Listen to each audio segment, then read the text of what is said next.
Marcy actually hired me. She started Metro, and so I came during its second year. And I've been a science teacher and assistant principal, and now I do consulting within the STEM education space. Thanks, Peter. My name is Marcy Raymond. As Peter described, I was fortunate to be able to be the founding principal for Metro Early College STEM High School. I was one of the founding members of the Ohio STEM Learning Network, which is a network and affiliation of STEM schools across the state of Ohio. I was also fortunate enough to be a teacher and administrator in Reynoldsburg City Schools, and after starting Metro and working there for 6 years, I was fortunate enough to go over and start 5 more STEM schools in Reynoldsburg, and then have been working on early college strategies in the Investing in Innovation grant here in Central Ohio with 17 high schools.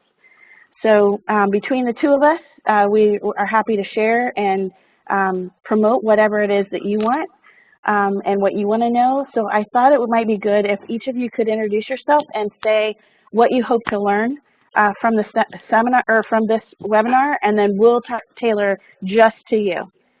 So if we could hear from you. Henry, do you want to start?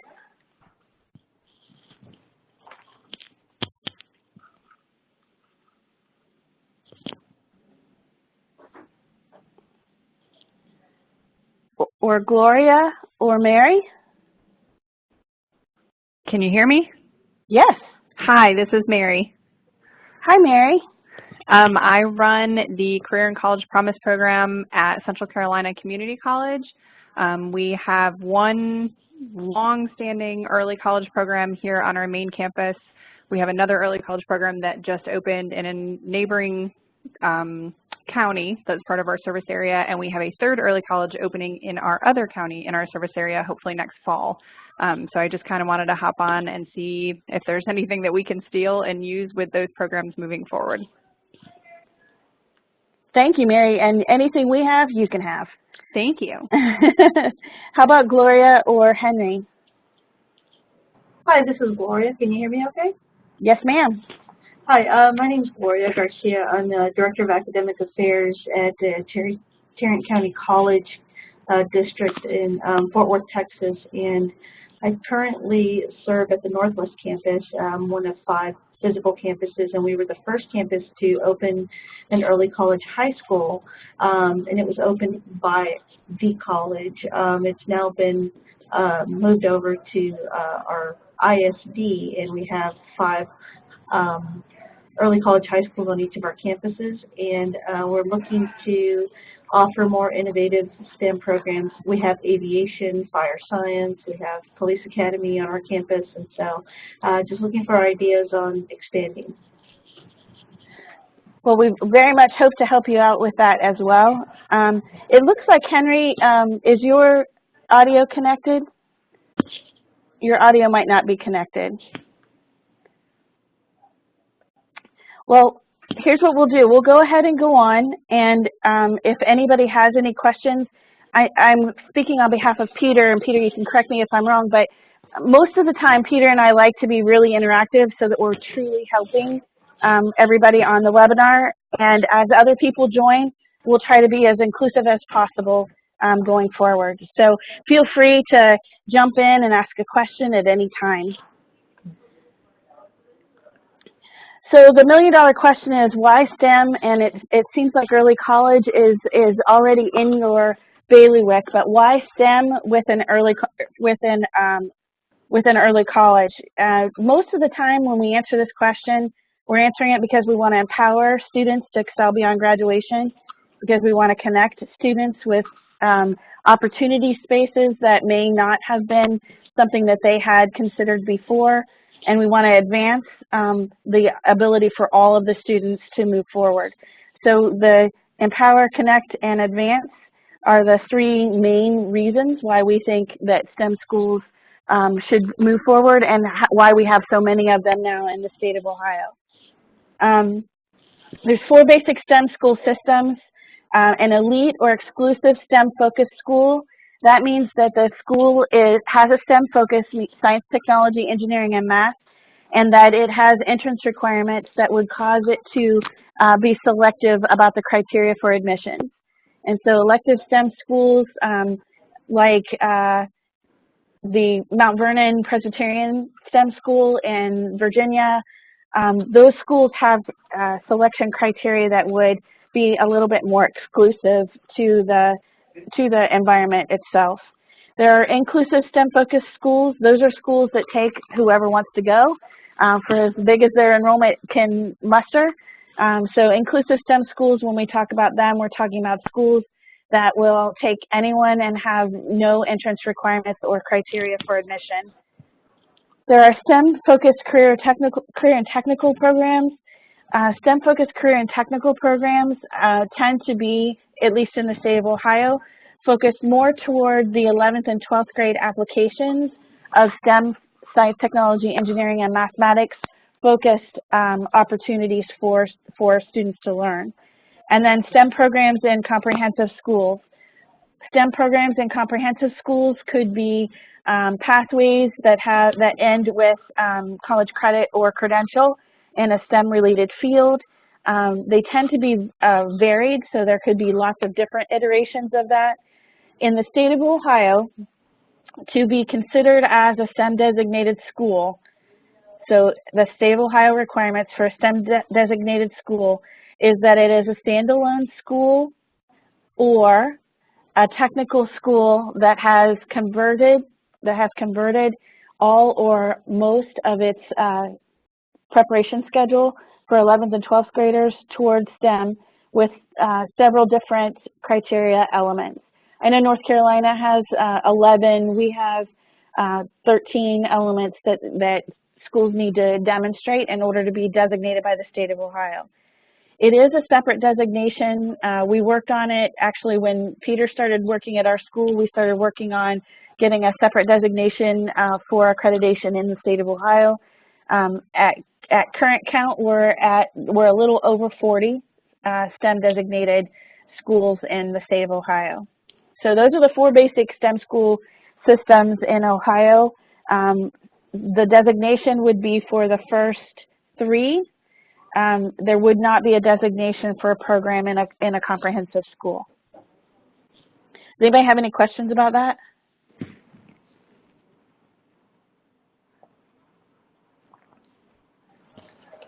And I'll just jump in, Marcy, real quick. Mary and Gloria, exactly what Marcy said.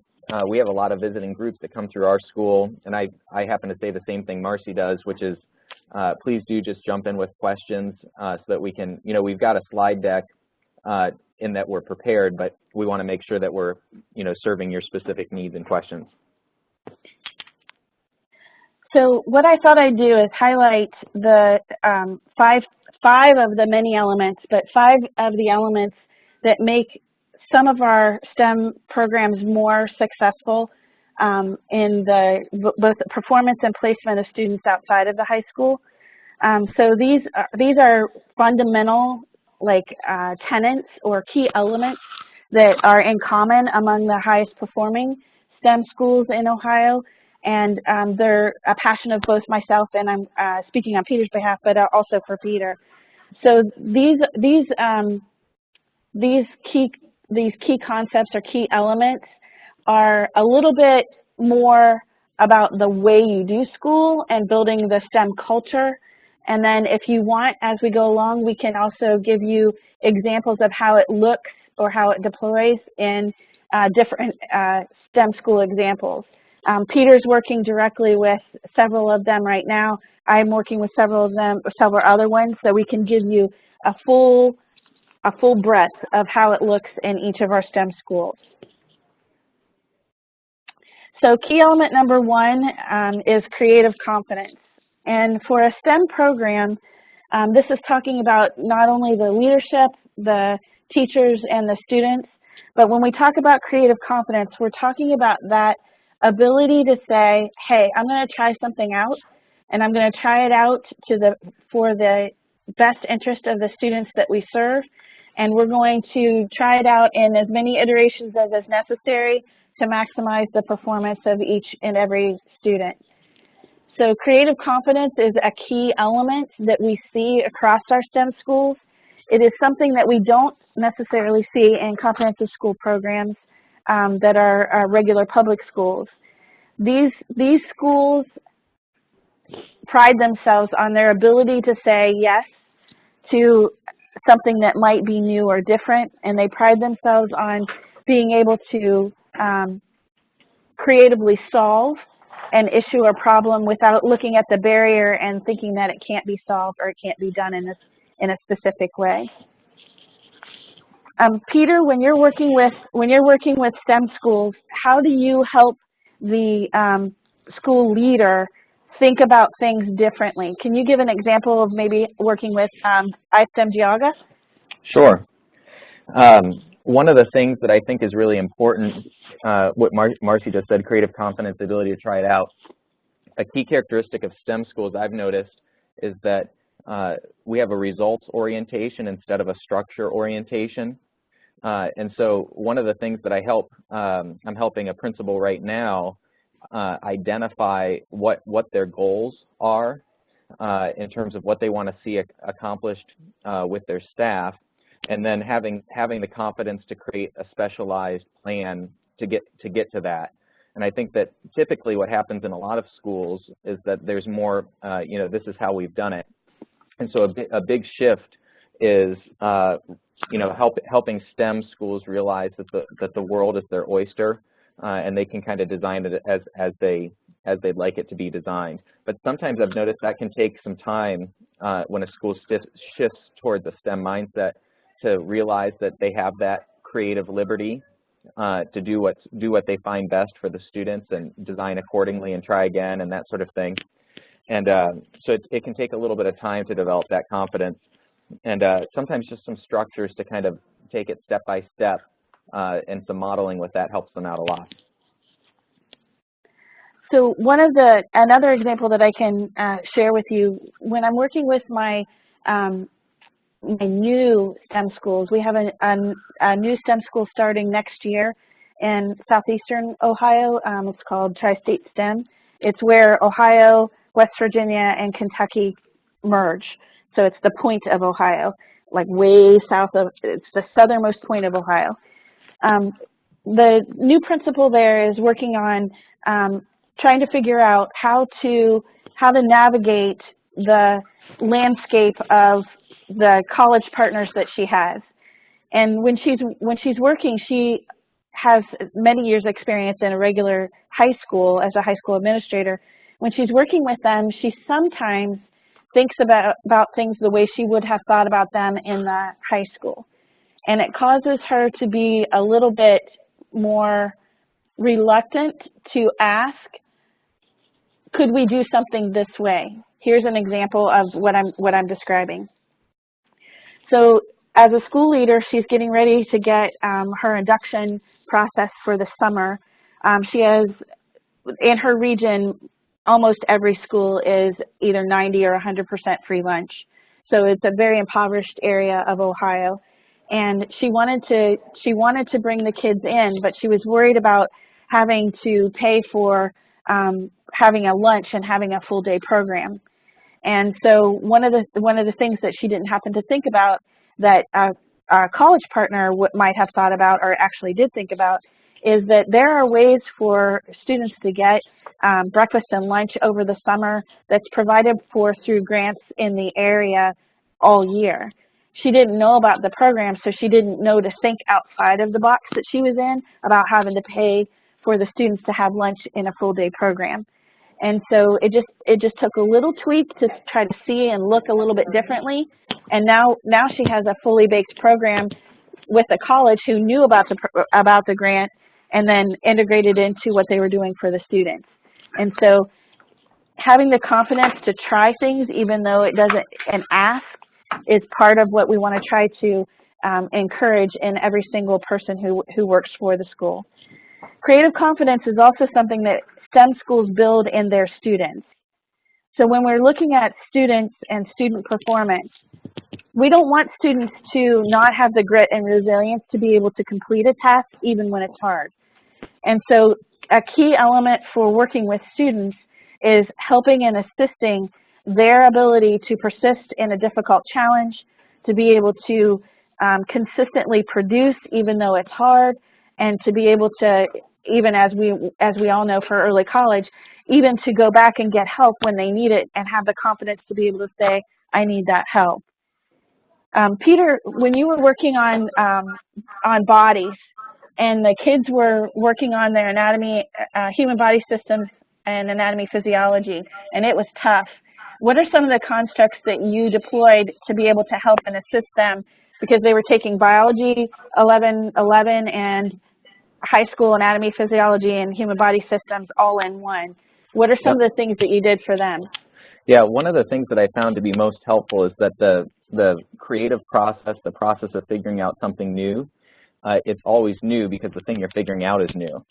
But I think that there's a power in starting to realize that the creative process is actually somewhat systematic in terms of the same things happen over and over again. You identify the problem, you maybe learn some new things about how you could address that problem, you try out a solution to the problem, and then you revise again. And so, for instance, when students are designing how to kind of study in their first college science class, they're really struggling with figuring out their study methods. And that's actually what's going on, is they're going through an iterative design process to try to figure out a new system that'll work for them in a harder class. And so that's I think the main thing that I would do is I tended to coach that process, coach the design process. So helping them realize that that's the process they are in, helping them go from step to step in that process, and that creates the confidence where they start to realize that they can recognize what the real problem is instead of, you know, just kind of feeling overwhelmed. They can figure out what the problem is, come up with some solutions to it, and then see how those solutions are working and adjust from there. So that's one way I would do that in that class. So if you're looking for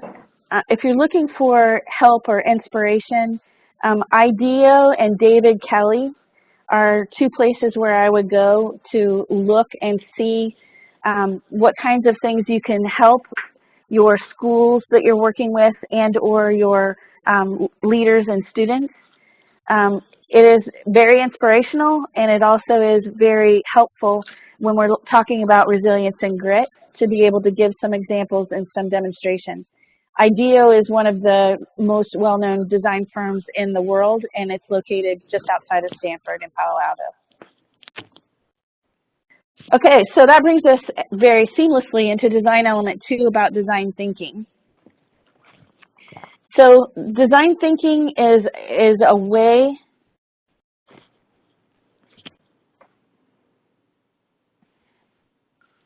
design thinking, I'm sorry, Angela Smith wanted to annotate, and that's totally fine. So I just approved that. When we're thinking about design thinking, we're thinking about a way of doing everything. So design thinking isn't something that we do every once in a while. Design thinking is a way of figuring out things globally and figuring out things specifically. It's a way of being. So if you are creatively confident, then having a strategy to be able to exercise that creative confidence, to be able to produce something, we call it design thinking. Now, design thinking, the first thing that somebody might ask is, well, what is it in for me if I go that direction? And good STEM schools use design thinking even when they're trying to design a class or a lesson or the school itself. Mm-hmm. So when we think about, I gotta get my, sorry, I got stuck. When we think about what will design thinking get me, it gives you solutions that can fit your individual classroom. So when I'm talking to students, or actually to teachers, and I'm talking about design thinking, this just happened with my Dublin schools. We were talking about design thinking, and they're like, well, what's in it for me? What's in it that can help me? It can help you when you have problems in your classroom to think differently about how to find a solution for whatever that problem is. It allows for you to be more creatively confident than you may have been before because it gives you that opportunity to try something new. It's an effective way to engage students. Students are best and they're engaged the most when they have something to do that matters to them. And if you're looking at metacognition and you're thinking about how they think, the best way to do it is to design something that allows them to think for themselves. And a design thinking culture, a design thinking process enables that strategy to pervade every classroom. It keeps people from getting stuck in a rut. When you're design thinking, you don't use the exact same way of doing things because your clientele changes, or the climate changes, or the context changes. So you don't have a rut because everything is iterative. Everything can be better, and you're always looking for that solution. It's ways of knowing my students, my parents, my colleagues. It's ways of knowing each other. It helps with that. It's way more fun, and it improves collaboration because it requires that you work both independently and collaboratively all the time. Okay, so here's where we're going to talk about design thinking specifically. Specifically, design thinking is human-centered, collaborative, optimistic, and experimental. And here's what we mean by human-centered. We need to look at what it is that's going to impact, how it is that whatever it is that we're going to do impacts efficiency, effectiveness of a person, the overall capacity for them to reach or attain a goal. It's always about how do we better ourselves and how do we better the conditions under which we live. I talked about collaborative just a second ago. You can't do design thinking without being collaborative because somebody else might have an experience or a past knowledge that you didn't have, so you are better because you're able to collaborate. In this, you have the belief that you can make a difference, and so can everybody else. Over on the side, it's a mindset about creativity and growth, and it gives you faith in your own abilities.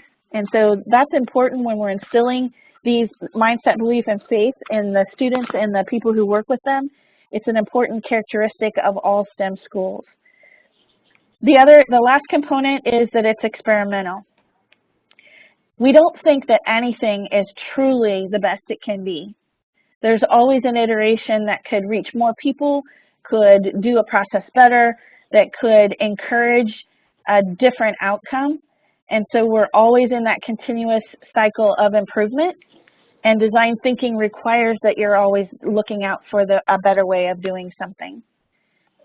Peter, when we look at kids and we look at mindset, belief, faith, and reason and design thinking, can you think of any examples of kids and like a story of what happened with a student that you worked with? Yeah, let me just go through my Rolodex here. I got one for you. How about Good, Jack? go for it. How about Jack? Yeah, in terms of what he does with video work. Yeah. So he was a student. He was your student at Metro. Exactly. So Jack was our student at Metro, and he's told me I've become friends with him in his adulthood now. He's told me that Metro was huge in creating and instilling in him an ability to feel like he could try new things, do new things, and break new ground. So by the time he was 20, he had graduated from college, and in addition to graduating from college, had started a videography business, which has been very successful for probably more than 5 years now. And he's even hosting a citywide event that has, he's designing and hosting and promoting a citywide event that the first year had 2,000 people attend, last year had 4,000 people attend, and this year might have 8,000 people attend. And he's able to do that when I sit with him. This is not typical 25-year-old behavior that he's displaying. He's able to think through all those things, and he's told me it's because Metro taught him how to think critically like that and to believe in himself that he could do exactly that sort of work. So I'm going to turn to my friends online, Gloria and Mary, and then anybody else who's online. What kinds of things are you looking for when you think about STEM in your buildings? Do you see design thinking as a primary construct in them now? Are there things that you want to know about design thinking that we can help you with? This is Mary. It's hard to know what we need. The existing early college that we have on our campus right now is not a STEM focus whatsoever, but the new early college that just opened this past fall is the Chatham School of Science and Engineering, so it's very much STEM focused, but they right now only have a group of 8 freshmen. That's it. That's what we're starting with. So I think I'm here to kind of look at some ideas, you know, to kind of see how we can help support those students and make them successful. I don't know that much about the planning because I just took this job in August and we've kind of been, you know, hanging in there all together. It's been a ride for sure. I was hoping the principal would actually be on the call with me today, and I'm going to recommend that he possibly look at this. I see that y'all are recording. Yes. I think he might actually get a lot out of it if he could listen afterwards. So. Mary, if at any time you're like, well, how do you do that? If there's something that we're saying like how, don't hesitate to ask because we can explain anything, or if we don't know, we'll say we don't know. Okay, thank you. Gloria, how are you doing? Gloria had to step off for just a minute. Okay. Her president came in to talk, I think.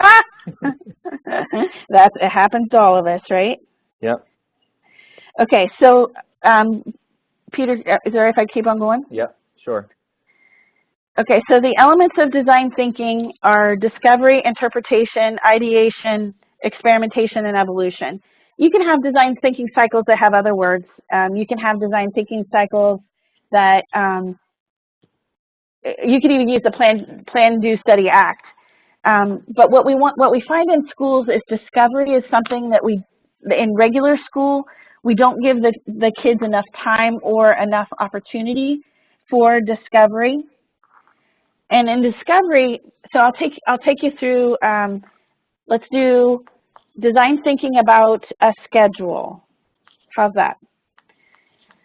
So in discovery, you're looking at a school that's already in existence, and you're looking at what is it that we currently do with regard to the schedule, and what are the things that are working, and what are the things that are not working, and how does it feel to be in that particular schedule. And so for that, in a district where I used to work in Reynoldsburg, we had people actually go through a kid's schedule and shadow the kid, you know, so that they felt like what it felt like to have to do what they do. At the time, we're in a 9-period day, and the students were sitting and getting in a very direct instruction way almost all of that time is what we found out when we had people follow the schedule. The kids didn't necessarily know that they were being followed, that just the teacher or the person who was investigating showed up and saw what was going on in the class. So it was interesting after it showed up in the 3rd class, the kids started saying, hey, are you following me? So that was an interesting conversation. It was kind of funny. But discovery is something that we need to spend as much time in discovery as we do in any of the other elements of the problem solving that we do. Interpretation is where we then interpret that information. So in the example that I'm giving you about structure, interpretation would be, so if a student has to sit and have direct instruction for 9 periods in a 6.5-hour day, what kinds of outcomes are a result of that? So we're interpreting what it looks like, sounds like, and feels like for the student, and we're also interpreting the data that we have about student performance in that configuration. Ideation is where you become free. That's where your creative confidence is key. In ideation, you're saying, well, we could try this, or we could try that. Based on the evidence of what's wrong or what's not working, maybe this would eliminate that. So ideation is where there are no holds barred, and you try, and you don't try, but you put out all the possibilities, and then you go back to it when you're getting ready for the experimentation or the tryout. You go back to it and you say, hey, this would be a viable option, let's try it out. This would be a viable option, let's try that out. That's not a viable option because the buses have already left. You know, so you go through and you make some filtering decisions, you know, about the ideas that you have, and then you try them out. In this particular case, we tried over the course of 4 weeks, we tried 4 different schedules, and we did the schedule for an entire week. So in the ideation, we came up with some that we went through all of our filters, and we came up with 4 that would work, and then we tried them out. After you've tried them out and you take some information in, then you want to make sure that you're continuously improving and evolving. We found one that worked for us. It was a 4x4 with a advisory period. So because that worked for us, we wanted to see what it would look like in a longer term experimentation or evolution.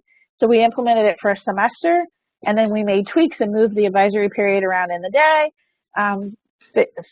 fooled around with where lunch was. So we were constantly evolving the schedule from semester to semester. I think that they continue to do that even today, from one year to the next, but they have something that's working pretty well. They want to make sure that they're continuously looking at how well it works. So that's an example of the elements of design thinking from a structural standpoint. When we have kids working with it, Peter, can you think of any of your problem-based learning opportunities for kids that you could go through that with them? Yeah, a project I used to do with students, I called it the aquarium design competition, and the goal was to make a ecosystem that actually functioned. And so the discovery part, there wasn't as much of a problem per se, but the discovery part I'd have them do is they would actually look at lots of different pictures of aquariums that worked really well visually, which also means they worked well biologically. It was sort of my trick to get them to do biology. And then they would work together to decide what sort of design they'd like to do, what sort of organisms they'd like in their tank, and how to do that. And they'd start working on it. And of course, the best laid plans initially are never where it ended.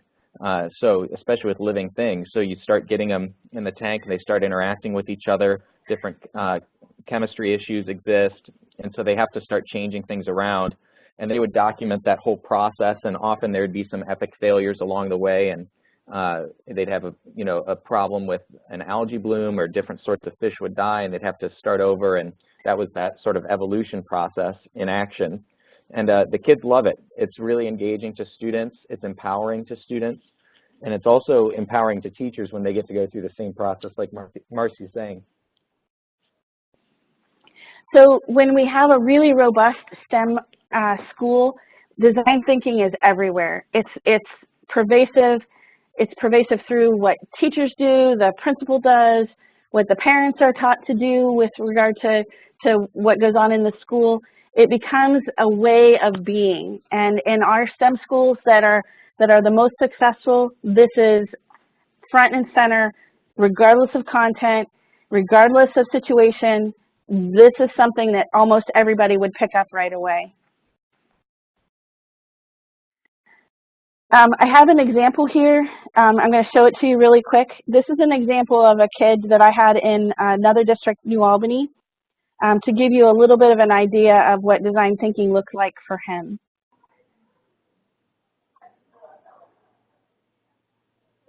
Can you see it? I don't think so. Okay. Is it a video? Yeah. So I'm going to stop it and change to share my whole screen, and then you can see it. Sorry about that.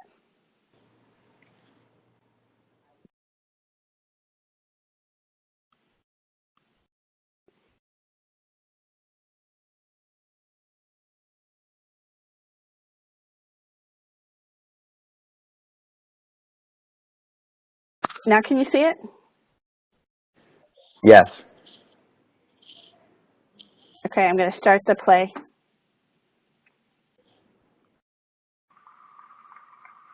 Can you hear that?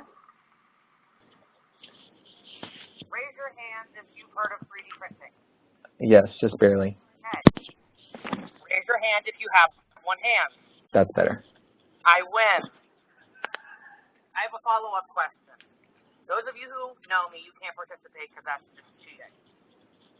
How many of you noticed I had one hand when I walked out on stage? Okay, I'm just curious. So yes, I have one hand, and I was actually born that way, which is quite common, and I'm sure you're wondering on how I lost my hand. And that's it, the dinosaur at Myrtle Beach. So Growing up with one hand, a lot of people questioned how I was going to accomplish certain tasks, especially little things like tying my shoe, in which I did learn how to do, but in my defense, I learned how to do it in 6th grade. But Velcro is pretty popular of my generation. In the obstacles that I faced as a child, and people questioned me. For example, when I was very young, my mom, my first doctor's appointment, the doctor looked at her and told her that this is a two-handed world, and he questioned how I was going to make it. And I thought that was absurd, and so did she, and I'm glad that she didn't believe that. So when growing up and having one hand and having all these experiences, and especially having a great sense of humor about having one hand, I decided to start a blog called Form 5 to express and share my experiences. And in doing so, at the same time, I decided to go out on a limb, literally, and try my first prosthetic device. And I went down to Shriners Hospital in Kentucky. And I'm a very honest person, and I'm known for saying how it is. I appreciate the opportunity I had at Shriners Hospital, but the process itself was so lengthy, and the end result and the prosthetic that I got, I was so dissatisfied. And I realized that this was not a problem just for me, but it was also a problem in which a community that I'm in called the Limb Difference community. And I didn't realize this until today, but it's actually Limb Difference Awareness Month. And the Limb Difference community is an online community of blogs like myself, of Form 5, just sharing and providing support with those with limb differences. And I realized that this is not a problem that I'm facing, but it's also a problem within the community that I'm in. So just like every problem that I've had in my life, I assess it and then I explore a solution for it. And in some cases, it's a one-handed solution. So when I realized that this was a problem, I started to explore other options. And at the same time, there was a maker movement going on that involved 3D printing. And I was 15 and a sophomore in high school, and I knew nothing about 3D printing. And I thought it was too expensive, and I definitely didn't think it was an option for the problem I had at hand. But in actuality, our school got a fab lab through a grant provided by MIT, and I was able to spend my sophomore year printing and innovating different types of prosthetics through 3D printing. And the first device I made in October of last year was unfortunately unsuccessful due to me not having enough wrist movement in my arm itself. But just like anything else, I let that setback push me one step further. And I went back into the fab lab, and in February of last year, I completed my first 3D printed prosthetic device in which I was actually able to put on, wear, and move. And at that moment, I knew that that 3D printing is such a life-changing technology that can be presented. And I really started to change what I was doing. So when I was in the Fab Lab, I worked with a group called Enable, which is a nonprofit organization that provides these low-cost 3D printed prosthetics. And with working with them, Enable is a really cool system, and they use open source. And what that means is all their files are online, and you're able to easily download them as long as you have access to a 3D printer. So in the Fab Lab, I collaborated with Enable, and I especially, after the first device didn't work, and I went and talked to them, and they provided me with the device that I ended up making in February. Even though the Fab Lab provided me with the final product, I knew that there was more that I could do. And I didn't want to stop there. And I knew that I probably should independently get my own equipment. So in April of last year, I started a Kickstarter campaign to raise $2,400 to purchase a 3D printer. And I really wanted to spend my summer mapping out and continue learning more about 3D printing. And on May 17th of last year, which is actually my birthday, I don't know why I'm telling you that, but I just kind of feel like telling you that. It was my birthday. I raised $2,400, and over the course of the summer, I learned how to do more 3D printing, and I created this device, which I think is the most effective device that I've made. And I've actually, before my TED Talk, I was working on a newer device, and I ended up hating it, and I took it apart literally this week and put this one back together. So I'm glad that I have this, because I think this is probably the most effective device. And I'm sure many of you are thinking that I found a solution. The prosthetic I got from Shriners Hospital wasn't what I wanted, and now I've created something even better. But I don't want to just stop. I want to provide that service for others. And that's really where my blog has formed into something completely different. So instead of my blog I started 3 years ago, that's just me sharing my experiences and all the funny things I did with having one hand and how I went to school and tied my shoe and now I'm driving with one hand, it's now becoming something where I want to provide the service of this 3D printing technology and creating these prosthetics for others like myself. And the reason why I'm really here today is because a lot of people see change is out of their hands, and they don't think that they can make the difference in their life. And anyone can make a difference if they have enough drive and passion to do so. And just to view change is not out of your hands, and anyone can make a difference, whether you have one hand or two, 3D printed or not. The power to make a difference is in your hands. Thank you.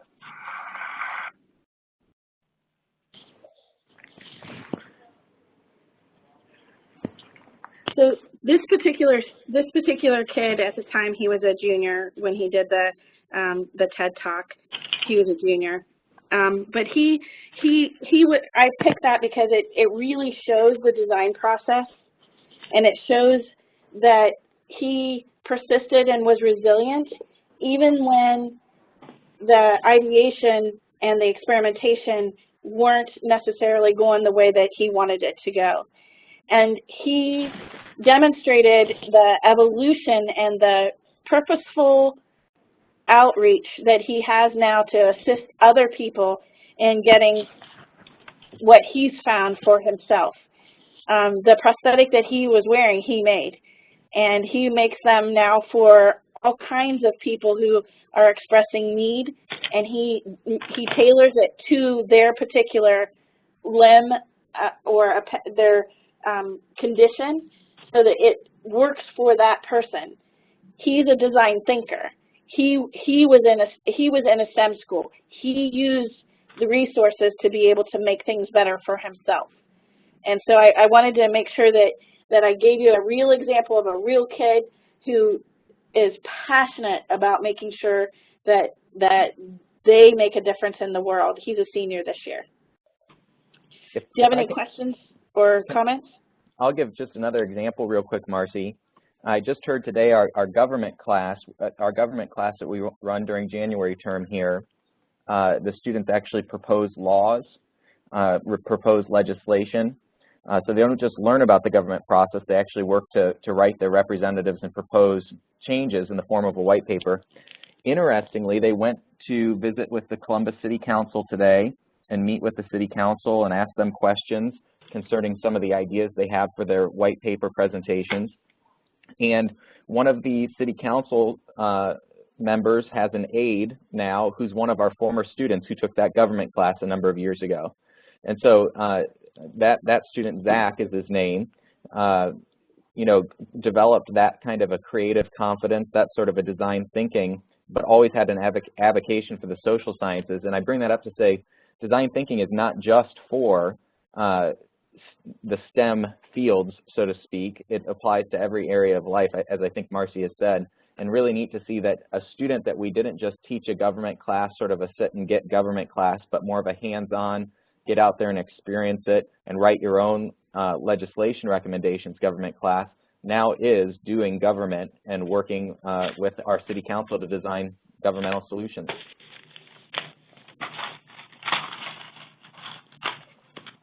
We know that these things happen everywhere. I have two examples on here. When you're at the grocery store and they say, can we round up to benefit whatever the local charity is that they're working for, that's an innovation that somebody thought up, and it's billions of dollars available now for charity because somebody thought to do it. And those pennies add up.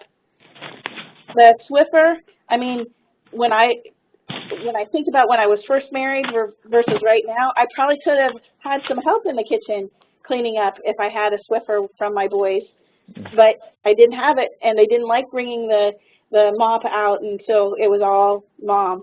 So there's lots of things that happen that are iterations over time that encourage us to think differently.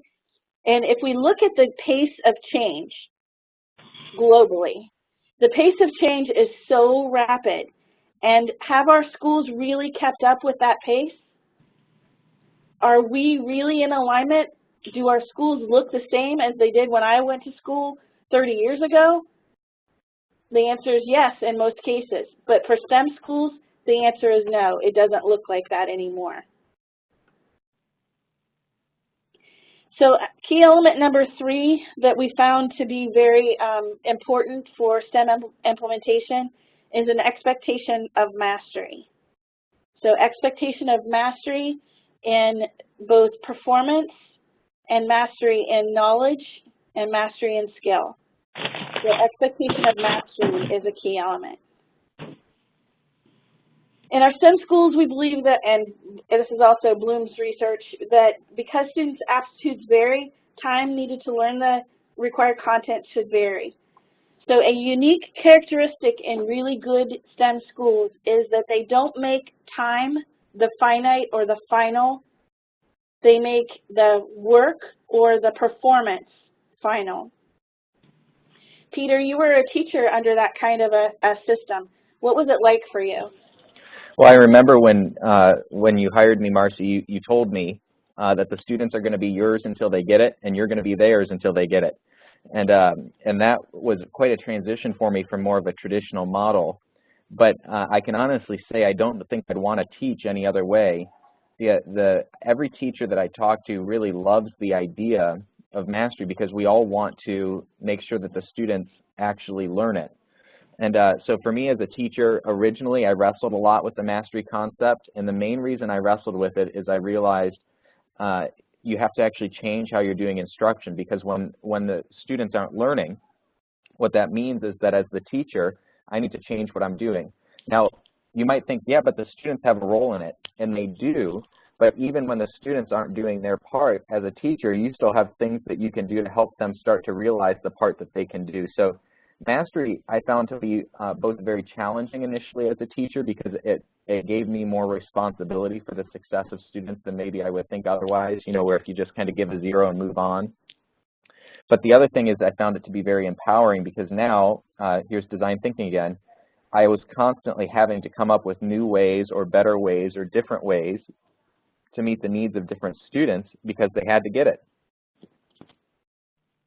So I'm trying to draw very badly a little graphic here that I thought might help.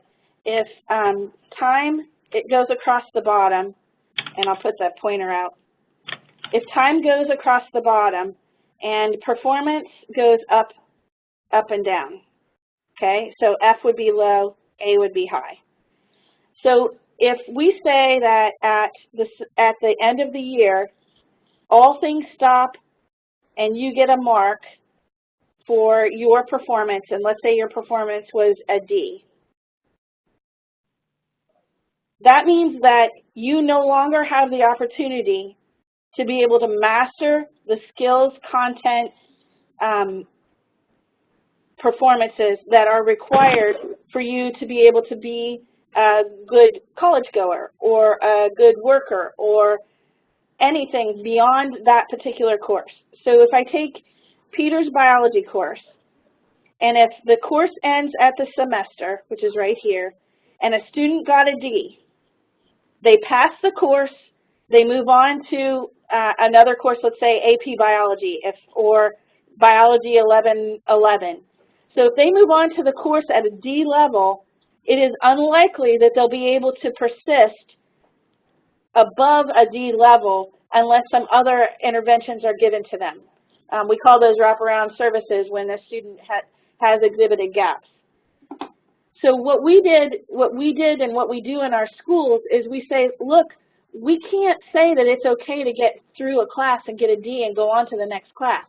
Chemistry, AP Biology, Bio 1111. It's not okay. So instead of saying that you have to be done here, if you need more time, and that's what Bloom's research says, if you need more time, then we're going to give you more time to be able to do it. So you take away that I'm going to end and give you a grade, and you move forward with the student until they get what we determined was mastery, which was an A. So whenever you got done, you got an A because you've mastered the content. Now, some of our schools have iterated that with a B level, and other schools don't give grades at all and have used only the standards. Any way they do it, they're still saying that we will stick with you until you have shown that you have demonstrated all the criteria that necessary for you to be successful in the next thing or the next course or the next opportunity. This is very, very different than what we look at in regular schools. So I'd like to ask if you have any questions, anybody. This is Mary, and I do have a quick question. For your early college students in particular, I love the sound of this. I mean, I've never thought about it this way. It sounds amazing. But when I have high school students, my early college students that are enrolled in regular college courses, we don't always have the option to give an extension of time, or, you know, our semesters are fairly set, especially if the kids are progressing from one semester to another. So have you encountered that, and how have you dealt with it? So the answer is yes. Peter, do you want to try first? Yeah. What I'm hearing you ask, Mary, and Marcy will have more context than me, so I'll tell you what I've seen, how we do it, and then Marcy might have some other options too. What I'm hearing you ask, Mary, is about doing mastery at the college level for college classes. Is that right? Yes, that's what I'm thinking. Our early college students spend a certain portion of time in classes that are dedicated to, I'm the college employee, so that's why I'm approaching it from this perspective. Yep. Sometimes they're in courses that are dedicated for those early college students and do not have regular college students in them, yep. But a lot of times they're mixed in with our general population. Yes, great question. The way that we do it at Metro is that we have about halfway through the students' time here, when they meet a certain benchmark with their high school coursework, we have something called a gateway experience, in which students basically give a portfolio-based proof presentation about why they're ready to transition towards taking more college courses and less high school courses. And after that, then they transition into taking those college courses on Ohio State's campus generally. And at that point, we don't have a mastery system because our students are pretty much fully in the Ohio State classes with other Ohio State students. So our mastery system at Metro is for the high school courses that happen here on site. And the idea there is to give them a solid foundation before they move out into their college courses. It sounds like your model is the students are in the college courses maybe earlier in their career, in the early college career. And it seems to me that an easy solution would be to do what you said, that you could use a mastery model in courses that were self-contained, but it seemed to me that it'd be hard to do a mastery model in other non-self-contained courses. Marcy, I don't know if you have any thoughts. Go ahead, Mary. I was just going to say, I just don't know, even if it were a self-contained college course, I wonder if it would create issues when we get audited. If we say, hey, you know, this course was scheduled to end on May 5th, but due to our mastery learning, we had to extend it 3 weeks. Like, I don't know on the college side what the fallout would be for that. So I have maybe a solution for you. When we're looking at preparation, so there's two things in an early college. There's the college readiness and then the college access. And when kids are exhibiting that they're ready and able to do college access, then we put them in the courses that they're ready to access. But we didn't pick courses that were remedial courses for students. So we only put our students in courses that were what typical freshmen would take. College algebra 1149, composition 1100, biology 1111. So we picked the entry courses to be what a typical entry year college student would take. And our philosophy was that if we have prepared them with mastery and creative confidence and design thinking, that they have the tools to be able to switch to a new system. Now, in order to be able to be successful in the system, then we put wraparound services like tutoring and counseling and career planning and those kinds of things. We put those things around the college course to make sure that they were proceeding efficiently and effectively. But we felt like, and in all of the early college STEM high schools that we work with, they do a really good job of making sure that there's a transition, and Peter called it gateway, from a onesie-twosie college class to a majority college classes. They have a gateway, and that gateway, the student has to understand and demonstrate that they understand that they're moving into a new system and that they have the knowledge, skills, habits, and understandings to be successful in that system. So it's a transition to a new system, but we don't, in any of the early colleges that I work with, in the STEM early colleges, they don't use mastery beyond the high school coursework. Okay, that makes a lot more sense than what we were doing, and I do think that our early college might have some flexibility. Some of the courses that we offer are team taught, and so we're not necessarily tied to the semester because they'll kind of put content together and then teach it for the full year. So I love the sound of this. I think it sounds really innovative, and I'm definitely going to share it with our principal out there. Does anybody else have any questions? Because this is weird, I know.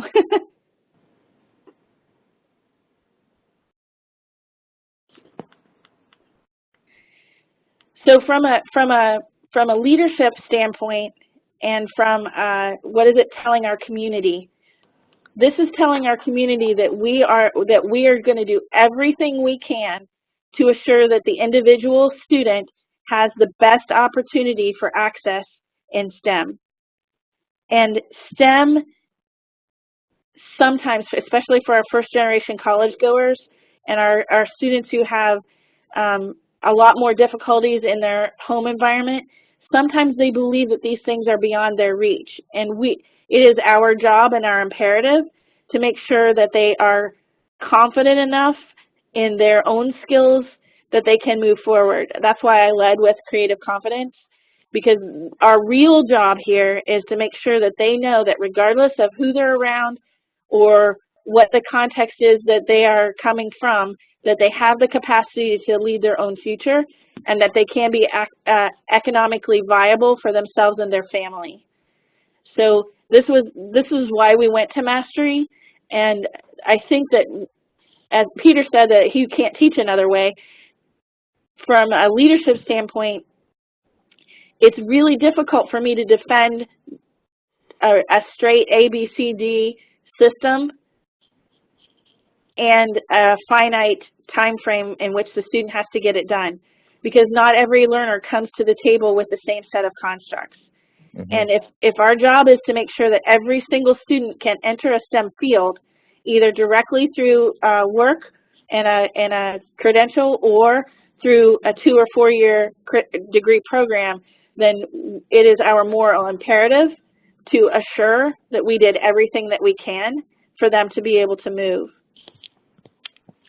One time I had a student doing some remediation work, meaning taking more time to do mastery, to get to mastery, and she became frustrated and basically said, I'm going to quit this. I'm going to quit. And I said, oh, Cassandra, I'd be so sad to see you quit. And then it comes out, the true truth of the matter, after having struggled with the content and struggled with the content and taking more time and struggled with the content, she says, but Mr. DeWitt, I'm not an A student. And that's where the rubber hit the road, actually. And I'm glad to say that she graduated from Metro just this last year. So, you know, she matured so much. But like Marcy was saying, what happens with a lot of our students, particularly from maybe disadvantaged backgrounds, is they truly believe, many of them believe in their heart of hearts that they can't do it, and they can't do it at a high level. And so that's what I was confronting with Cassandra that day. Really, I was just kind of a bystander. She confronted it in herself, where she believed she was not an excellent student, and that was keeping her from being successful and persisting. But instead, at that moment where she could have quit and was contemplating quitting, instead she pressed in and had success, graduating from Metro a few years after that. And I think that design thinking helps us out here, because it's about that resilience and grit when things are hard, to try to figure out a way to actually get it done, even though you might not have had the faith in yourself or the belief that it's possible, but other people around you do. So let's design something that'll work for you. And in this particular case, it was giving people more time or giving her more time to be able to demonstrate that she did know it and she could do it. Mm-hmm. Any other questions so far? So the keys to mastery learning are simple. Give them enough time and give them appropriate instruction for what they need. If you do those two things, mastery's easy. Well, mastery's never really easy. But if you do those two things, you can be successful with mastery. Mm-hmm.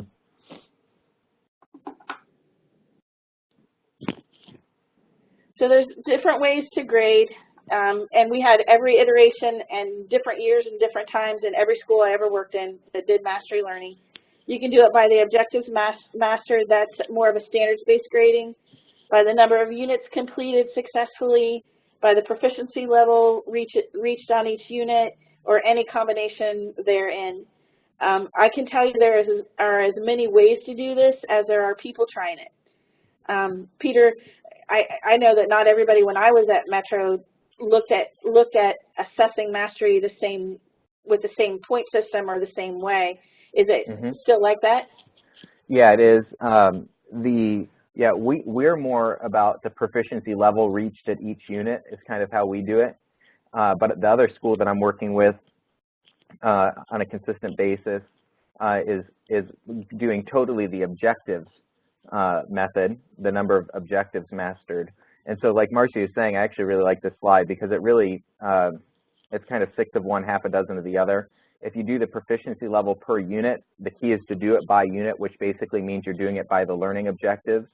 And then if you're doing the actual number of objectives mastered, like the other school I work with, their trick is they have to figure out some numbers to go with that to be able to report to colleges and report to athletic teams for eligibility purposes and stuff like that. So there's some translation that needs to go on. But the key is that we're tracking students' learning, which is shown by assignments, but we're not just tracking assignments as a typical grade book might do. We track those assignments, but we're attaching it to learning standards somehow so that we're assuring the mastery of the learning standards. And interestingly, what you don't see on here is a homework score. Generally, in high-performing STEM environments, homework is something that's expected because it helps to propel them forward with what they're trying to do. It generally isn't something that is graded, and that helps them when they go to their early college experiences. Because if it's expected and they have to do it in order to be able to survive or achieve, then they have a habit of being able to do it, even if the professor doesn't say, you really need to study this. You really need to read this. Yep. So students in all of the systems that I work with that are working with mastery, they can work at their own pace, but it is still structured. It's not willy-nilly, and it's not necessarily all online. I've heard people say, oh, you must do all online work, and that is not the case either. This is an iterative process between the teacher and the student, and it is highly personalized.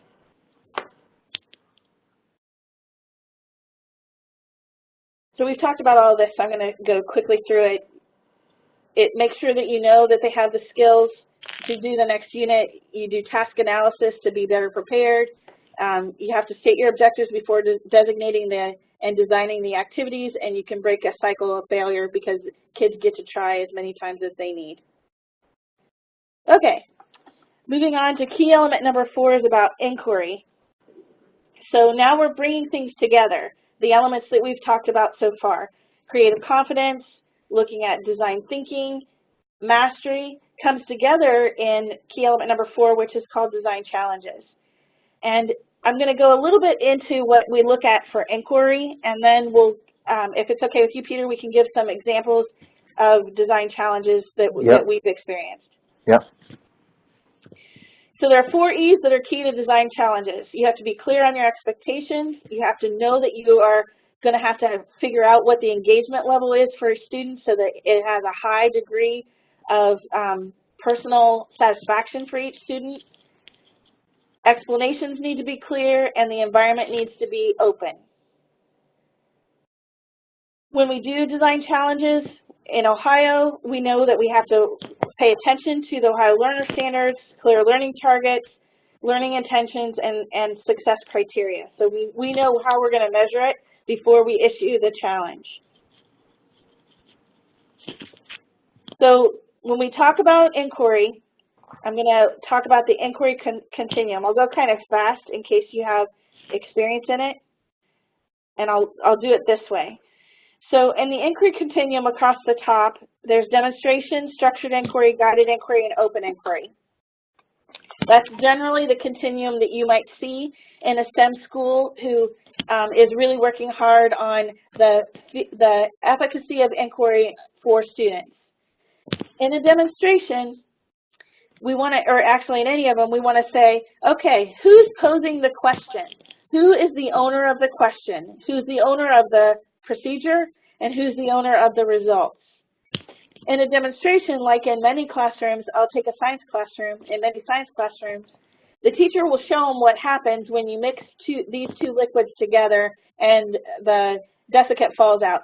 So they would show what happens when these two solutions went together, but the students don't necessarily interact with the two solutions. That's an example of a demonstration. So the teacher owns the question, the teacher demonstrates the procedure, and the teacher owns the results. It's tight.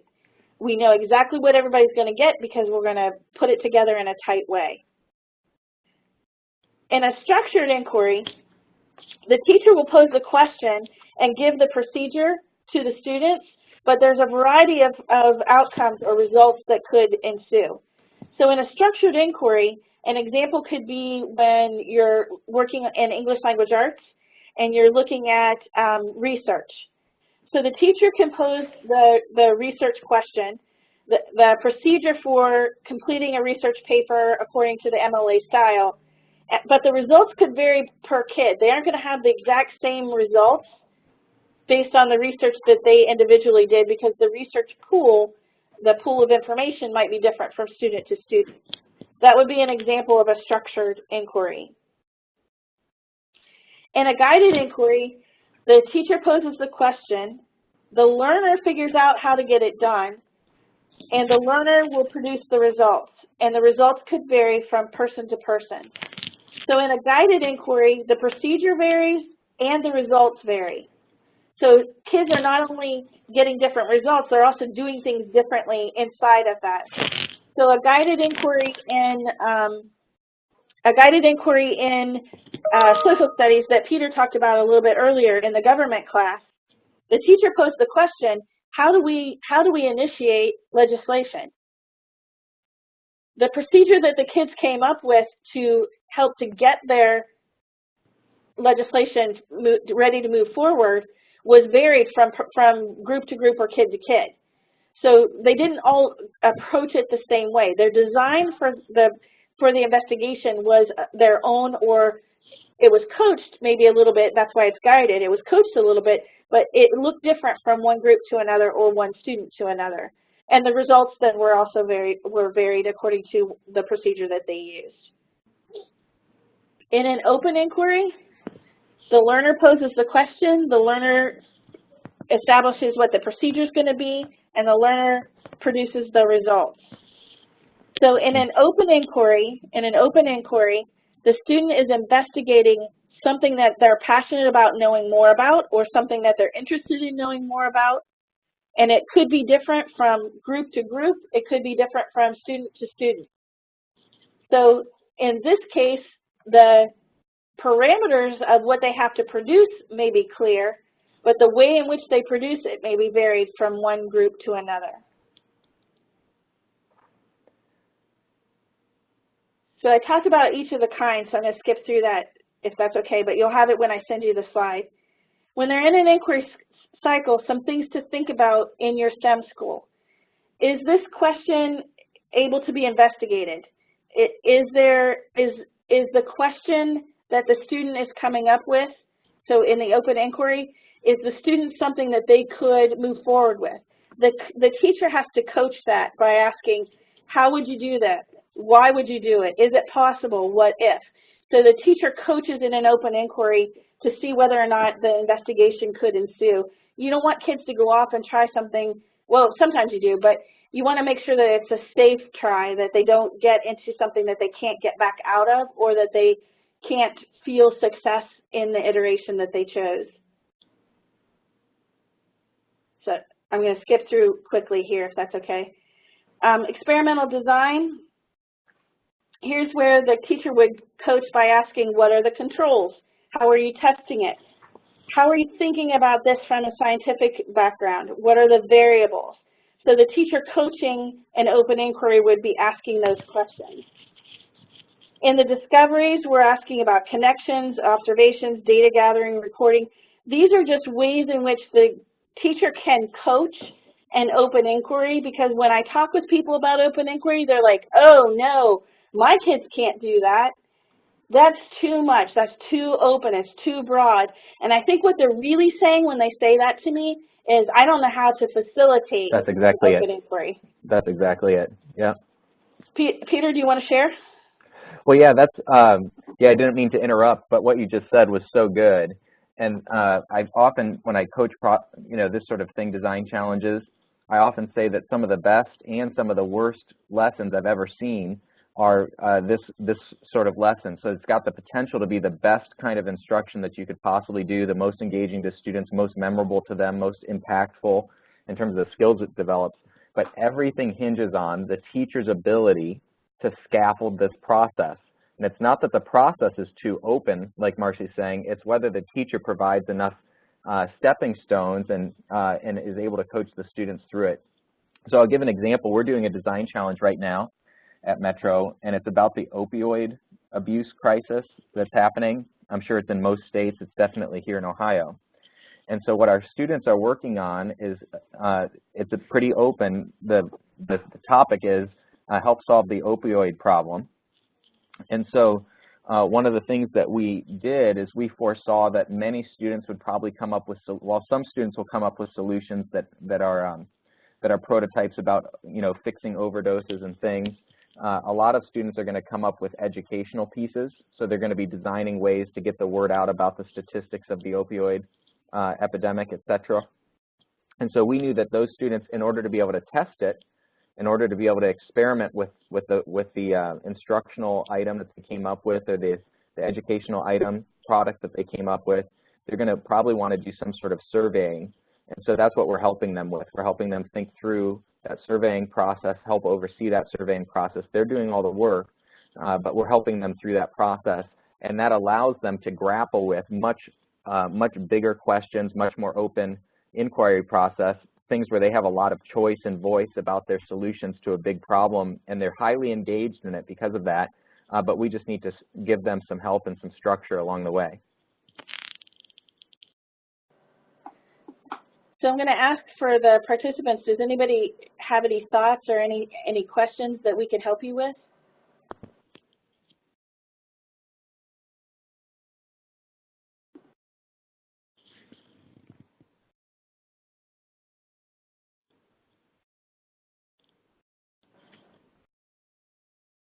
So we talked about the connections to learning, so I'm skipping through that a little bit, and the implications. Remember, learning is, in STEM schools, learning is something that students do, not something that is done to them. So we want to make sure that we're always mindful that this is something that they have to do. We have to coach, they have to do it. Okay, last element, and then we'll be done. Actually, it's not the last element, but it's the last key element that we thought we would cover here in the webinar. Key element number 5 is about public displays of learning. When we look at practices in a traditional high school, and I was a principal of one, I was a teacher in one.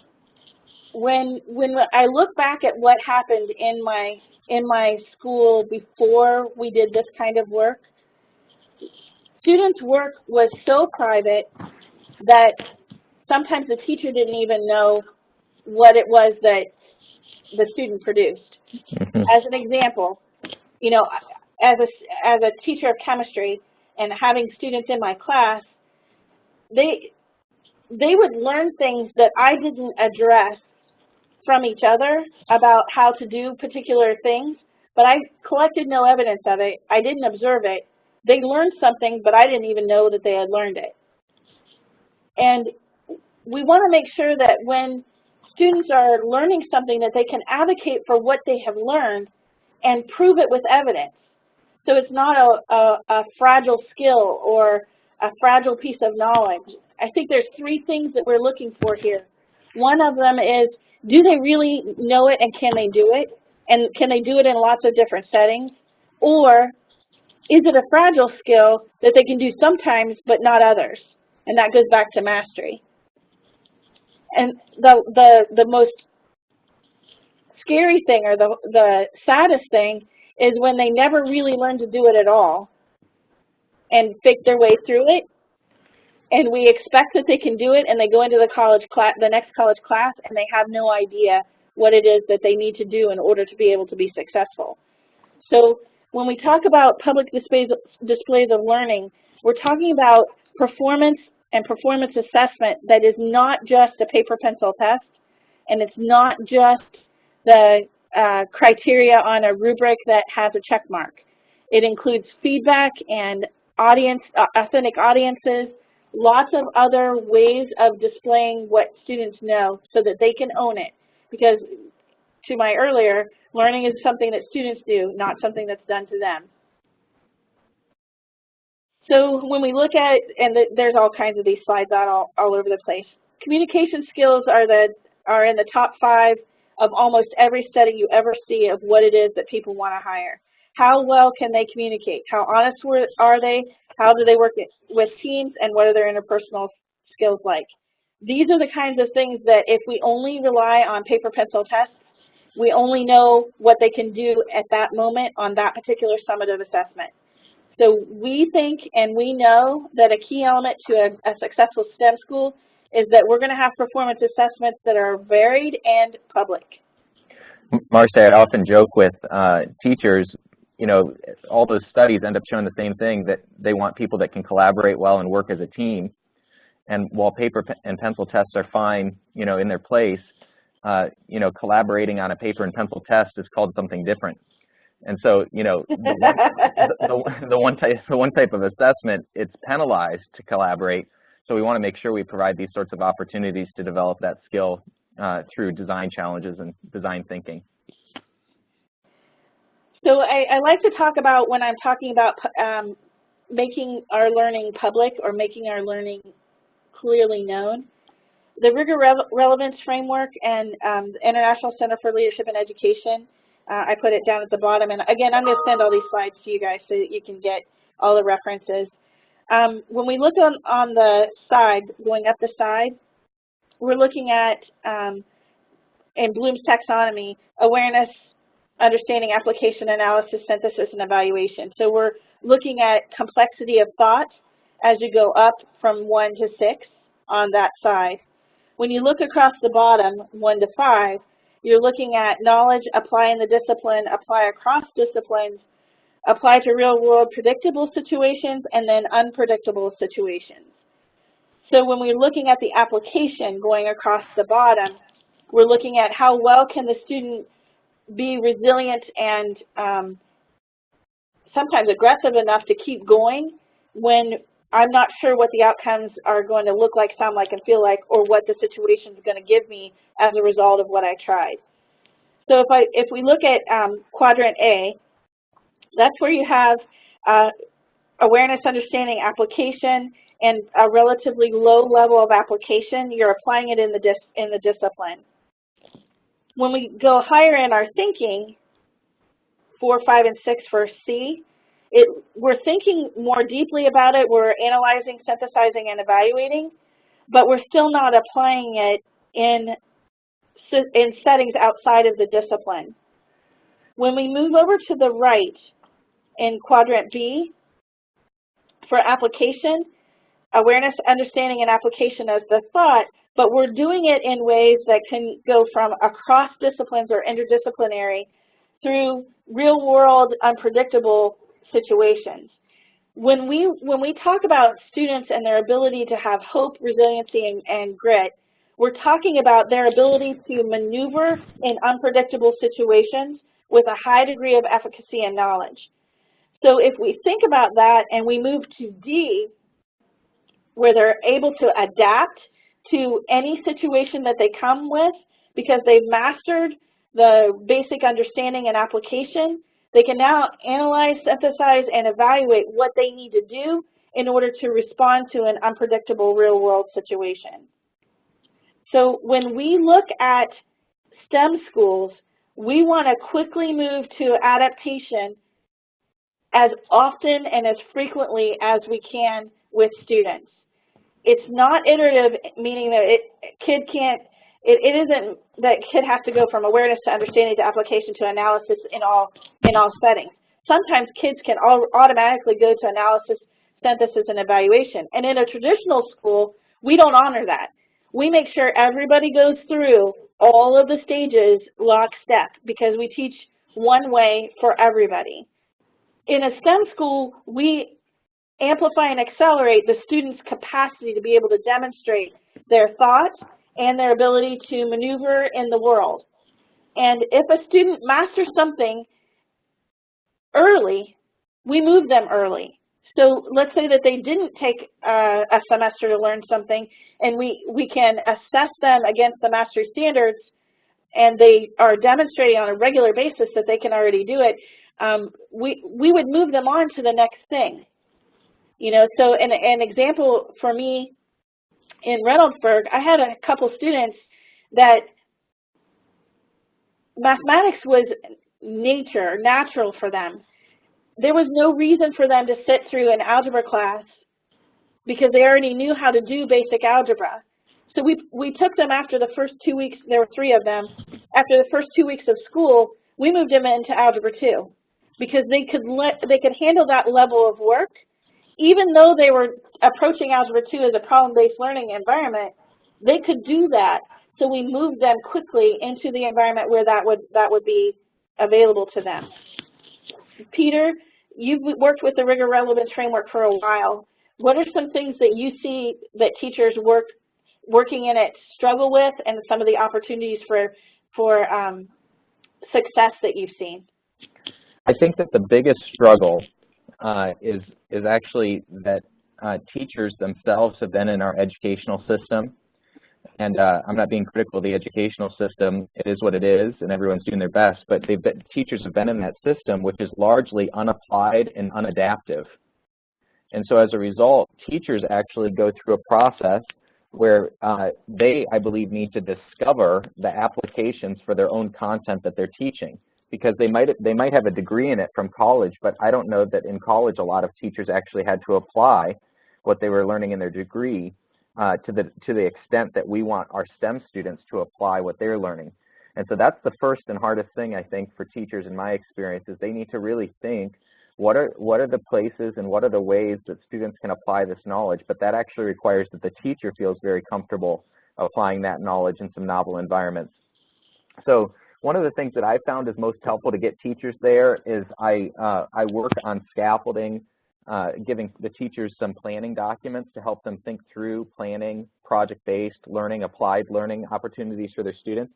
And my best question that I ask teachers is, what will students make? And so I say WWSM, what will students make?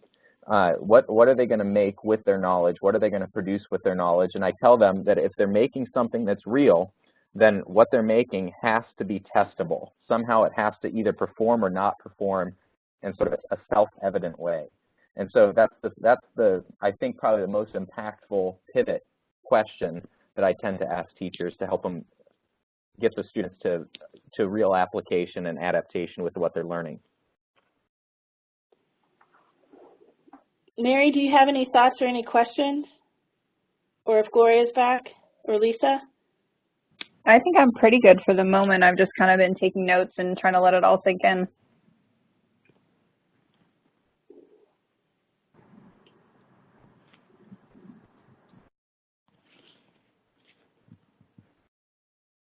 Is this something that your schools are working on a regular basis?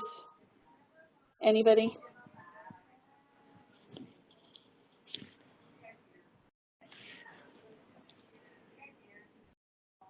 So my experience is that in a regular comprehensive high school, I see pockets of this, individuals working this way, but unless there's a coordinated effort to move this direction, it doesn't tend to take legs.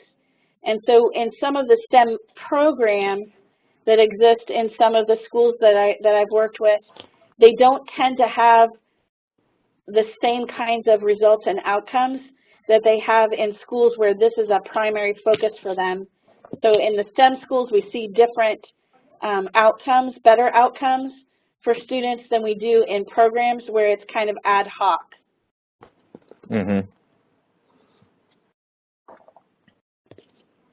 So again, we want to make sure that there's success beyond the text or the test. We want to make sure that we're stretching and helping to build the personal skills for each of the students that we have. Relationships are key to that. Peter, you talked about PBL framework. Yeah. There are 3 basic pots of work in PBL work. And the first is, I don't know why I got tongue-tied there. The first thing I wanted to do is to make sure that we know that you'll hear problem-based learning and you'll hear project-based learning.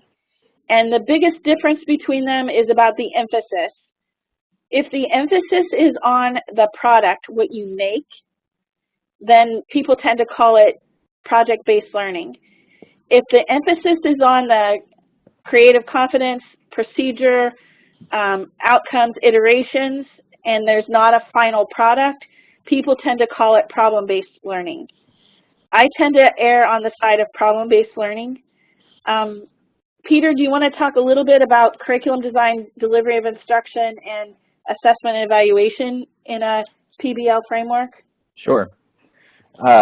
One of the things that I found helpful when I'm working with teachers with PBL in terms of curriculum design is for them to think in bigger chunks, because when you have students solve problems or create meaningful products, do projects, it takes a little bit longer. And so I try to help teachers think about designing the curriculum around these projects, around these bigger questions. And so chunking out, large units that allow the curriculum to kind of have, multiple projects, I think is really helpful. And then in terms of the instructional delivery, Marcy, I don't know what the 6 A's are off the top of my head. That's okay. I'll catch you up, but keep going.